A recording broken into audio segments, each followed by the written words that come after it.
Good morning, and welcome to another episode of Conversations with Buddy. We were bringing you these every Friday morning with a new story, and we love to share the stories. We hope the story will impact someone, and we hope that someone is you. We appreciate you listening each week to our podcast. We do pray it's impacting you, and we ask that you actually subscribe to our podcast, like it, share it, especially on your favorite social media platform. We love to get the stories out to the people, and we're impacting the world one testimony at a time. This morning, I have a great guest. He's a new friend of mine. I met him maybe a month ago. His name is Travis Youngs. Welcome, Travis. And thanks for having me, buddy. Dude, it's a pleasure, man. This is awesome. I love being around you, man. You have a lot of energy, and we're gonna feel some of your energy today, I'm pretty sure. Hey, let me introduce you first, and then we're gonna dive into your journey of life. It's gonna be a good one. So here's what I know about you. I actually had you give me a little bit of information because I know you a little bit, but I'll learn a lot more about you. So here's what you say. You're a father of 3, a husband of 8 years. What's your wife's name? Megan. Her name is Megan Youngs. What are your kids' names? Luke, Isaac, and Haven. He just gonna be 7, gonna be 6, and 2. So you guys are busy. But we are very busy. Do you have a plan to have more kids? I want more kids. I don't know if my wife wants more kids. I want a whole gang of girls, but whenever God's will is that way, whether we adopt or whatever it looks like, I do want more children. So you think of adopting? Maybe, yeah, if God wills it, All right, so you're a follower of Jesus. You've been on a mental health journey that God has helped you through, which is really what we're going to talk about today, a lot of that. You love people. I can tell. I met you the first time, and the first time we met, I was like, "Hey, let's grab coffee, let's hang out." Yeah. So I really appreciate that. You're a faith-driven entrepreneur. By the way, I'm about to work at the rec, so apparently you have a new position at the rec. Talk about that just for a moment. I'll finish here. Yeah, so tell us about that. This has just been God just opened the door, and I'm just so thankful for Tim Davis and to be the event coordinator as well as the donation coordinator for the rec and dollar mentoring. As I've transitioned out of Faded, I love Faded, and I wish John David the best with his with the barbershop. It's just he couldn't afford me anymore, but I believe I'm gonna lead into all my strengths there at the rec, and I'm just very grateful that I'll be able to work for a nonprofit that's so impactful in these communities like that. When does the rec start? I think like 2 weeks from now. All right. So you have a 2-week break of just... I'm going to be going to coffee with people, loving on people, and just growing my little ministry. So doing your thing. Yeah. All right. You have a new men's group. Yeah. Is it like a Bible study? Yeah, it's a Bible study, but God is opening like so many doors. More and more men keep coming every week, and we're going to have to find a new location. Wow. But God has really, it's been about a month now. We're going through the book of Hebrews. It's been a really impactful book, but it's been a time where we're able to be vulnerable with each other and just iron sharpens iron, right? At the men's group that you have, or that Finn leads on Wednesday, has also been a great place for me to go as well. But dude, like, it's been incredible. Someone emailed me yesterday, and it's just blowing me away. God is blowing me away in this season of my life. Yeah. How many guys are in your Bible study? How many did you start out with, and how many are currently? 2, and now it's 6, 7. It's going to be it's small, but it's going to keep growing. And shout out to Armando and Jason, because Jason and my wife, Megan, were the people that got together. We had coffee, and next thing you know, we're meeting about Jesus. So Bible study, man. Yeah. Okay. Let's see here. Through my trials of running from Jesus, my entire family was saved. That's interesting. I'm a son and a brother as well. The main thing I want to share is that God provided, despite me having no degree and despite severe ADHD, so God still provided for you through that whole time. You've been married, you said 8 years? 8 years. Yeah. Okay. You were heavily medicated from age 8 to 17, but you've been off those medications for 10 years. Let's start out just kind of hearing your journey. Where'd you grow up at? Tell me about your parents, kind of the dynamic, and what makes you who you are today. So my folks, love them to death. Bill and Amy Youngs, great parents, but we didn't know Jesus. We grew up in Dallas for a bit, and then Gresham. Then we moved back to Monmouth. It's kind of where I grew up. So kind of all over the place. Grew up in more like a partying atmosphere. My folks like to party, always getting together, and which I love that. But just but it was a great time. What I saw at a young age was my mom was really loving and caring, and was a school teacher. And my dad just worked his butt off. Got up every morning, 3 a.m. and went to work, and showed me how it looks to by power and by might, not by faith. But I'm so thankful for my dad, Bill, because he showed me what a work ethic looks like. And I wouldn't be here today if I didn't have two solid parents always investing in my life. And now they love the Lord, and it's incredible. So, And you have one sibling. I have one brother, yeah. Yeah, Trevor. Trevor, yeah. What a great young man. Oh, man. What's he, 24? Yeah, he's going to be 25 this year. Okay, so he's roughly 5 years younger than you. Almost exactly, because his birthday is July 9th and mine is July 19th. So, right. He's a soft-spoken young man, loves the Lord, just real soft, just a soft heart. He's the meekest, nicest, genuine human I've ever met in my life. I mean, he's my best friend. He's been there since the beginning of every little thing. Yeah. Okay, so walk me through, you mentioned, early on you were heavily medicated. Yes. So walk us through that journey. What was up with the ADHD? And so without going into specifics, like my mom had some trauma growing up in her life. So, naturally they didn't know how to handle me, right? So hey, go to the same psychiatrist that I'm going to and see if they can't help me, And so, and I was, as I am today, very extra. I thought I would just speak bluntly and just say things when I was a little kid. And they're like, hey, he's having trouble focusing in school and this and that. So, my parents did what they thought was best to get me through school and stuff like that. And that was to be on medication. But soon I found that was not conducive to me, because I just felt like I was a zombie. I wasn't myself. Yeah. And I don't blame my parents for that. It was just what they felt was best. And I think that back in those days, I think a lot of people felt that was best. Like nowadays, they give little small doses of Ritalin. Not then. They give you a shit ton. Excuse my language, but and yeah, like one time I took too much and I was up for like 3 days. Like, it wasn't my wanting to do that. It was I accidentally forgot that I took it, and I never abused it.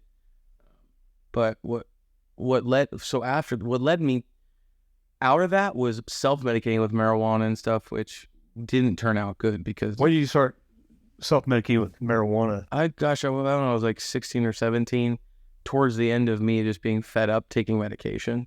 So was it that you were self-medicating, or you just want to go smoke marijuana? What was that? It was kind of like both, Yeah, it was kind of like both. Your buddies, hanging out with my buddies, and they call it self-medicating, but you were smoking weed. Okay, cool. Right. I was partying, and I'm like, I don't. Some of those days were great and fun, and stuff. But I was in. This is now, but how long did you stay on that journey of self-medicating with marijuana? Well, it had to be like 4 or 5 years at least, right? No, 3. I don't know. It was I don't even know. 3, 4 years. It was it felt like a long period of time, but it really wasn't, Looking back, it wasn't, but when you're in it, yeah, I do it for a few years. Searching for bottom, Yeah, for sure. Okay.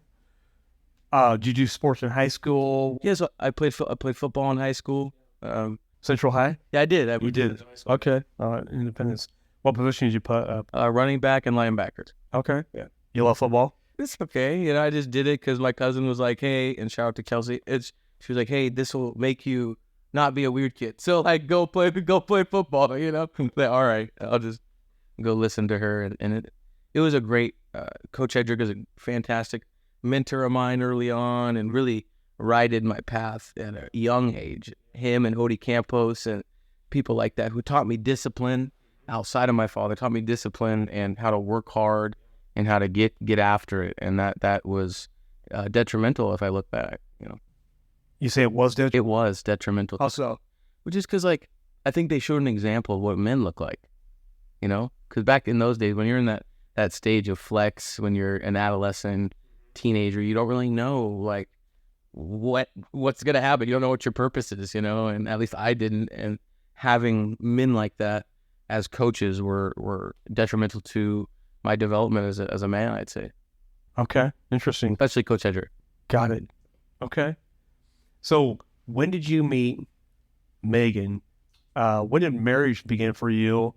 Yeah, tell us about the journey of getting married. Yes. Well, I met Megan in high school, actually, and I was involved with all these other women, but yet she was always giving me like advice or, and I met her like my junior year in high school, I think. And she knows every little thing, right? And, but we were just friends. And then, one thing led to another. And she just, I knew like she loved the Lord. And I wanted a woman that was going to stay home with our kids and raise them in the Lord. And I saw that from just being in her family briefly. That's the dynamic that they had already. Okay. And I saw that, and I'm like, well, maybe this is the one, So I led her through all sorts of journeys, man. We bumpy roads, man. We broke up a billion times, because I was still partying and wanted to be the life of the party while she was just trying to appease me and was there, And but I had lots of people praying for us, and if I look back, marriage, we had the smallest wedding ever, in a small little church, and our life has been nothing but a faith journey together. Yeah. And I can confidently say that the only reason why we're still married is because of Jesus Christ. Mm-hmm. Because you can read all the books in the world you want to read about marriage, about parenting, but we ought to read the one book.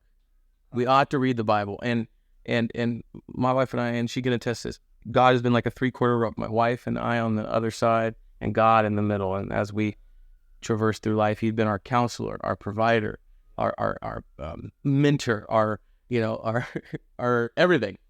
And how old were you guys when you got married? 21? No, 22. Okay. Because we dated for a year, we're engaged for a year, and then married for 8, so it's been 10 years. Okay, 10 years. So, yeah, you're 30. So, yeah. Started at 20, 21, 22, got married. Yeah. Gotcha.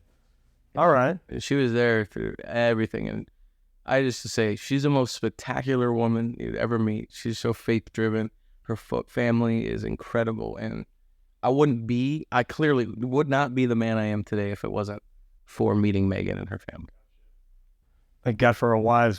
When did you finally wake up and realize she was the one? You're going to let go of this past life, this party life, chasing girls or whatever, to go, you know what, Megan, you're the one. So I was at a rave, and I'm at a rave, and I'm sitting there at the table. I had a headache, and I'm like, what's a rave? A rave is like where like a lot of like dubstep music or whatever is going on, and darkness, people are high on all sorts of things. And I'm at this rave, and I have a bunch of women everywhere and all this. And, I was dancing and stuff, and I go to sit down at the table, and I'm like, my parents raised me better than this. My parents raised me better than this. I have a good girlfriend in my life. What am I doing here? And like that was kind of the moment. I was like, all right. And then I left to California to do forest fires, and that was kind of another pivotal moment where I lost everything, and got down on my knees and asked Jesus, hey, if you're real, I need your help. And none of my friends picked up their phone at that time in my life. No other friend, hey, can you come get me? I'm trapped up here in San Francisco. No. I called everybody. No. But the one people that did answer and got me a plane ticket with my folks. And so Mom and Dad said, come back home. Mom and Dad said, come. It was like the prodigal son returning. And through all the trials, my entire immediate family was saved in Jesus' name. Yeah. Through your trial. Through my trial. That's crazy. Yeah. All right. But yeah, and that was the pivotal moment, definitely. Because then I came back home. I told, because she was my girlfriend at that time, I told her, hey, I'm serious. Like, this changed me. I want to be a better man. And I had that talk with her dad, who was also a great mentor. His name's Chuck O'Daniel. He was a great mentor of mine. And he said, hey, young man, he gave me the talk.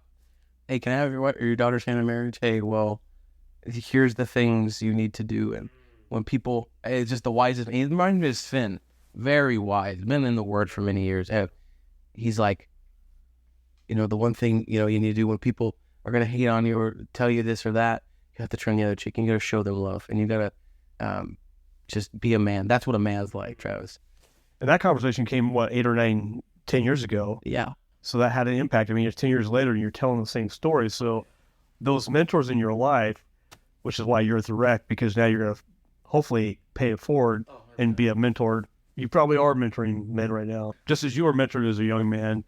That is really cool. Do you feel like that's maybe a calling in your life to be a mentor? Yeah, I've been blessed to have, now looking back, many mentors in my life, whether it was Amway or, and shout out to Jesse and Taras and Derek, because they showed me what business looks like. Yeah. And then when it came to Shane Hedrick and Odie Campos and my coaches and Tim Davis, to be honest, I mean, and these incredible men, and Jason and Armando and my brother and my dad, like, it all is just mashing together right now. And I've always wanted to pay it forward, just didn't know how. But now God made a way. Yeah. God made a way. No degree, no nothing. I didn't go to college, man. Yeah. Somebody used an analogy recently. I probably won't say it exactly right, but accountability is kind of like a grape being crushed and what comes out of that. But we're being crushed on a daily basis. We're being sharpened. And I think that's what accountability, that mentorship, what it sounds like in your life, you're being crushed from all these different men. And like whatever needs to be squeezed out is out, and what needs to come in is coming in. What do you, as a dad, what's important to you about raising your kids? What do you want them to know about you, your faith, being a man of God, a husband of one wife? What's that look like to you? What do you want them to know? What's important? Well, my kids, first of all, I love them to death. What I want them to know is it takes hard work and determination to get to where you want to go. You have to trust Jesus with everything you got, and just take the sacrifice to have a wife stay home. That's what I want them to know. That's what I want them to hear, that they're great kids. It's not easy raising kids, and we've mentioned this last time, like, you can read all the books you want, but each kid's going to have a different personality. And, but when we're not the best parents, because I don't think anybody's the best parents, but the one thing I would say is you have to rely on God, and rely on God for everything to allow you to be a good parent. One of the things, like, you want to speak life into them. You as a dad, they see me for such a short period of time. I have to be careful that I am able to speak life into them, and that I'm uplifting them, and that they feel valued while I'm around, because I have mom constantly, especially for my daughter, and with my boys too. But and they have beautiful minds just like mine, and so it's been a struggle. But man, if anything, just go after your passions and trust Jesus. You have two older boys, and then your daughter's the youngest one of the. So yeah, she has two older brothers looking over her and protecting her. Right. Okay, so you the thing I know about you is you love entrepreneurship. You want to be an entrepreneur. You've done different businesses. Walk us through some of those businesses. You recently were a part of a business that you're no longer a part of. I want to hear about that journey a little bit. But walk us through being an entrepreneur, and what does that look like? Well, being an entrepreneur is not for the faint of heart. First of all, not at all, because you see it glamorized on Instagram, but then nobody's actually doing the work. The guy's he's already done the work, just telling you that. It's not easy. The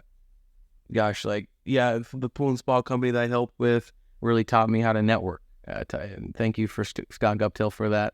Taught me how to network, taught me how to connect with people. My wife and I own our own natural skincare business, but we're unable to get it off the ground just because of us choosing Amway in that season of life. But entrepreneurship looks like you doing whatever it takes, putting in the hours, taking the risks, and just getting after it, and ignoring the people that are going to be haters, because the people that are going to be haters are the ones that aren't doing the work that you're trying to do. You want to be around people that are going to encourage you. See, that's one thing Tim Davis said. Pick your 5. Pick your 5 people you want to run with in life, and they're going to help increase your spiritual journey, your emotional journey, your physical journey, your journey with your wife, your kids, everything. Your financial journey. Yeah, I've heard that before. You show me who your 5 friends are, and I'll show you what your future looks like. Is that what Tim was saying? Oh yeah, that's his bit. But entrepreneurship, I guess, in a whole is not easy. But as I've traversed it and been in management roles and this and that, what I've noticed is, there's things that are going to come up, and you just have to not let them affect your home life, because oftentimes you just bring everything home and it ain't good. But for me, I put on the same hat everywhere I go. I'm Travis everywhere I go, whether they like it or not. So You live authentically you. yeah, that's Yeah. really it. Yeah. Does it bring you joy to live that way? Yeah, why should we be fake with people, man? Come on. You know? How many people actually live a fake life? All the time, dude. All the time. All the time. And why are we trying to appease people? It's interesting. I don't know why. I think it's because Instagram, the clout machine's running wild, right? Like everybody wants to be liked, and including myself. Sure. Yeah. You know, you want to be liked. You want to have the likes, the notoriety, the impact. You know, but you can't. You have to serve first. You know, like, and that's what entrepreneurship too is. You have to serve first. You can't. Like Jesus came and washed the feet. We can't just be like, oh, we're already king. You know, like that's not how it works. Keep washing those feet, man. Keep washing the feet. Speaking of that, how do you serve your wife? I'm sure my wife. That's a great question. I don't do a very great job of it. I'll be completely honest. Some accountability. Yeah, of course. Here live on camera. Live on camera, accountability. Yeah, but no. I try to compliment her and love on her and make sure that she's well. Emotionally, physically. My wife Megan holds the whole boat together. I'll tell you that right now. She holds the whole boat together. Because, like I said, we've taken extreme sacrifice so that, she could be a stay-at-home mother. And she's with them all day long, every day. And she's the strongest, most incredible woman I've ever met. No one holds a candlestick to my wife. That's crazy. Yeah. How could you improve? What are some areas where you could improve serving your wife? Man, maybe make a dinner for, make a dinner for her, cleaning up more, I try to vacuum here and there, but she does all the dishes, a little bit of laundry. She does everything. Maybe take on a couple of those roles, even though I am exhausted when I come home. Do those things because she'll notice that. Yeah, give her a break. Give her a break. And what's been good is that she's been able to go to the gym in the evenings or during the day, and my mom's been able to watch the children. So that's been healthy for her mental health, for my mental health, and for our relationship as a whole. Have you ever read the book, The 5 Love Languages? No, but when I was in Amway, that was always a book on the list. Okay. Yeah. The challenge in the next 30 days is read the book. Yeah, the whole goal of the 5 love languages is to figure out what your wife's love language is, because oftentimes your love language might be X and your wife's might be Y, but we operate out of X. We think our wife's love language is ours. The trick is to forego your love language and go figure out what hers is. That's maybe a next level for you, for all of us guys. Yeah. And just because you might know what it is doesn't mean you actually operate in that. So She likes physical touch. yeah. Okay. So you understand a little bit of that. Yeah. Just a hug, kiss, whatever. So, all right. And how do you elevate that? What's your love language? Probably I don't know, what is the word? Autumn, or people. A word of affirmation? Yeah, maybe that's one. Hey, Charles, you look good, man. Yeah. Or, hey, I saw you at the gym. Awesome. Right. That people lifting me up or edifying people. Okay. Talking good about you. Okay. Which is Yeah. extremely selfish, right? But hey. We all like that, though. Yeah. We all like that. Yeah. What is, so your a recent business that you had, you're working at, is no longer. How long were you part of the barbershop? It was since January. Was February, actually. So it was going well. Oh, well. Just what needed to happen for you guys to get it to a next level? There's your question. So, looking back, it was a great journey and it grew me a lot when it came to bookkeeping and payroll and all these things. But what I think mistake we made was the owner didn't take a loan, didn't have the money set aside for the expansion of his company. And I think that's kind of where he fell short in that. But we all learn, and I hope that he learns that, But I'd love to help his company in the next few years anyway. I mean, I'd do something for no pay, man. God will provide. I don't really care. That's true. Yeah, I don't really care. Well, and isn't life about learning lessons along the way? I mean, nothing happens perfectly. 100%. And there's a lot of lessons to be learned. we all fight learning lessons like, why are we going through a hard time? But maybe there's a lesson we need to learn. Maybe it's humility. Maybe it's whatever it is, how to serve people, unconditional love, stuff like that. So, hey, what is, I love to help people think about their vision. What does 10 years down the road look like for you, for Travis? Because you're 30. When you're 40, what does life look like? Where do you live? How many kids you got? What's important to you in 10 years? What's important to me is that I hope that, I still live in Monmouth, and that I'm a great dad, I'm a great husband, that I own multiple companies or nonprofits, and that Tim Davis will help me do that. You know what I mean? And that I'll be able to grow into the things that God's will is for my life. I just want to continue in God's will, whatever that looks like. We do lots of different things, but I mean, with the whole men's group that's happening, it's just been incredible for growing me. Yeah. So you're leading the Bible study. Yeah, in a way. I mean, we all lead it, but yeah. Okay. But yeah. There's always going to be a leader. Somebody that actually shows up every week, because some guys don't show up. It's true. They kind of come and go and ebb and flow, but Travis shows up every week. I show up every week, yes I do. Yeah. What day do you guys have your Bible study on? It's on Thursdays at 6:30 at Urban Grange. Yeah. But we're going to have to find a new location because... What about like Broadway? Well, they don't open till 7, but in the summer we can go there. Probably at 7. But, you should come. Urban Grange, 6:30 a.m. Come this Thursday, next Thursday. You should come. Everybody should go. That's awesome. That's awesome. Well, hey, as we kind of get to the end of this podcast, what are some things that are important to you that you want to share that maybe we haven't talked about yet? Something on your mind, challenges you've overcome, encouragement you can give to men. What's being married for 10 years, your wife? What's the lesson you've learned there? Somebody who's just getting married right now, what would you say? You're going to get out of the honeymoon phase. It's going to happen. Yep. You're going to be in deeply love with this woman, and then she's going to be worth the enemy, it may be. And you have to learn how to work through that. You got to be slow to speak, quick to listen, and slow to get angry in a marriage. I still fail at that all the time, but that's a huge, and you have to let her have a voice. You have to let her love her for where she's at, and don't put her in a box. And that's huge for a wife. But yeah, ultimately you just gotta trust God, And I would like to add, like, I often, when I was given the crutch as a ADHD kid and all this crap with the pills, and people say, oh, you still need to be medicated. No, I don't. I've done all these things without that. And by showing people, and because of God, that I have a beautiful mind, and it's like a superpower instead of a crutch.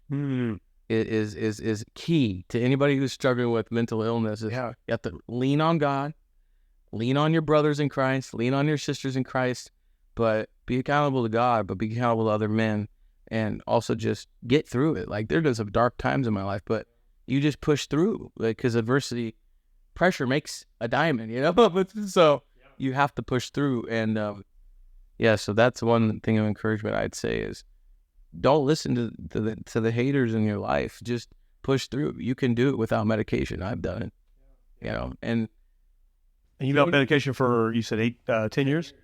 No medication. Just trusting God, man. People love me the way I am, not the way I have to be. Yeah.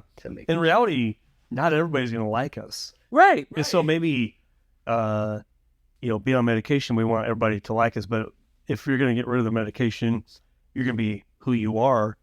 Some people are going to love you, and some people are just not going to. And I think that's the hard part, is that some people aren't going to like us. Right. And really be okay with and that. That's okay. Right. But I love that, man. That's great. The verse that you quoted was James 1:19-20. I've had to, for years, use that as mine, because I'm probably not a quick to listen, slow to speak. I'm a quick to speak and slow to listen. But God gave us 2 ears and 1 mouth. So oftentimes I have to quote that verse a lot, specifically maybe in relationship with my wife when I need to listen, but I want to talk. Just quote that verse. So that's a good one. Do you have another top verse that you like? That's pretty much it. Well, in a marriage, for sure, because That's key. I mean, yeah, I wrote, just abide in God's will every day of your life. That's another key. You have to abide in God's will, not your own, and chase purpose instead of paper, instead of money. Chase purpose. So that's big, man. Purpose. What's your purpose? My purpose is to share the gospel of Jesus Christ with as many people as I possibly can, and God will provide for me. I tell people I live on 5%. I don't care about money. Is that cool? It does, because Solomon said that it's all vanity of vanities. It's all go away like a vapor. If we store riches here, then we ain't store riches in the kingdom of heaven. Ooh. You're a wise man, dude. Sometimes. No, that's awesome, man. Well, dude, this has been good to hear your story and your journey. I'll be watching you as you show up at the rec, as you help create some events and do some of that stuff. That's, you and Tim together, you guys are extroverts on steroids. Oh man, it's gonna be game over for the whole state. Yeah, I think so. Yeah. I think this is a great opportunity. And so, when did you first meet Tim? Boy, Recently, right? well, it wasn't recently. It was a couple years ago. Okay. Because I actually went bowling with a friend of mine that I was working with at the time, and my brother. First of all, my brother he's always the third guy. He will never not be in my circle. But Trevor's a man. Oh, he's got number one spot. So, but anyway, so we went to go bowling, and Tim Davis walked up to us. Hey, with the rec, and like I do mentoring and this and that. And like we went to go sit down. I'm like, man, I was that guy, But then I started to go to greeters for the pool and spa company that I was the communications director for, and then I really started to get to know him and what he was about, and listen to his podcast, and God, yeah, and like he's an incredible man, and the word says, people by the countenance of what other people say about them, and I've never heard an ill word spoken about Tim Davis. That's awesome, man. Which is incredible, because obviously he's doing something right. That's awesome. Nope, Tim's a good guy. He's one of my really good friends. We've been friends for a long time, and guys do good work with the rec, mentoring men. And it's one of those. Michael and I started mentoring guys 25 years ago, and it's my passion. It's the thing I love probably most. I love God, I love my wife, but all the kids, but I love mentoring. That's what gets me out of bed in the morning. Oh yeah, yeah. Well, bro, I'll be watching you. I'll be praying for you. Tim's favorite question. So this is to you, Tim. What's your greatest challenge right now, and how can I pray for you? To be more organized. To get a planner out. And extrovert with ADHD, be organized. That could be a challenge, man. Yeah. Oh, and the one thing I'd say too is like, this is the way my brain works. Something I'm passionate driven about, I'm gonna do that instead. Yeah. You know what I mean? Like I just do what my brain wants to do, and I could be hyper focused. You can't on those things. I'll say it. But you think organization is one of the greatest hurdles maybe I'd have had. So I have to make sure I, get a planner. But I got people in my life currently that are helping me. It's incredible. When you just abide in God's will, God puts all these people on their path to help you. You do it well, man. I mean, you're all in. You're committed. Oh man, yeah. There's no stop for me. Stop, man. Doesn't matter. Well, cool. Well, I'll be praying for you that you love your wife, you get organized, you teach your kids well. Yes. Anyway, thanks for being part of the show, dude. Thanks for having me. Thanks for listening each week. We appreciate you guys every week sharing our stories. If you ever want to be on our podcast, you have a story you want to share, or if you know somebody who does have a story to share, get in contact with me. You can catch me on Facebook, Instagram. You can email me, buddyp7@gmail.com. Love to hear from you, and we'll see you next week. Thanks. Thanks, Travis. Thanks.